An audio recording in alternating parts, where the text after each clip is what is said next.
Pittsburgh, a bad Dominican bitch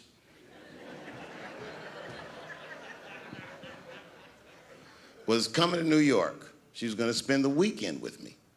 I couldn't wait for her to get there. She was coming that evening. But remember, I only had $60 for a whole weekend to entertain a bad bitch. Now I'm walking through Greenwich Village and I see something I've never seen before. 3-card Monte. You know what that is? Yeah, the guy had the whole thing. The table was set up and he had the 3 cards and the crowd was hooting and hollering and he was like, find the red card, find the red card. And people were playing. Sometimes they win, sometimes they lose, but it was really exciting and I'm standing there watching it and I noticed while I'm watching them play this game that the red card, the one you're trying to find, had just a little bend on the corner.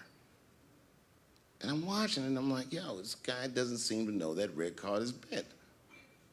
I'm gonna beat this motherfucker. And I walked up to the table and I said, let me play a hand. And I put my last $60 on that table and he starts to shuffle and find the red card, find the red card. And I kept watching that bent card go around the table, make sure I kept my eyes on that bent card. And when he stopped shuffling and he said, find the red card, I pointed to it with confidence. Here it is right here.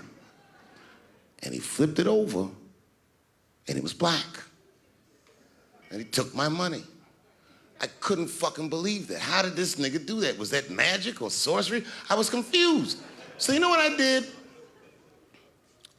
I sat there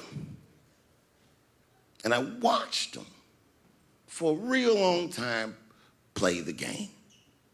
And I realized that all those people who was doing all that hooting and hollering and betting, my God, they were his friends. They were in on the whole thing. I felt so wronged. I felt so stupid.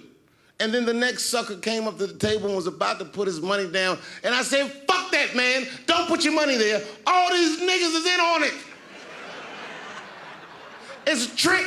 And when I said that, the guy that was dealing, and this motherfucker was huge, snatched me up by my collar. Feel how strong he was when he grabbed me. I was a skinny little guy. And he was gonna maul me. And the only reason he didn't, I'm sure, is because he saw the fear in my face. And that fear, he looked at me. I saw his eyes go from hard to soft.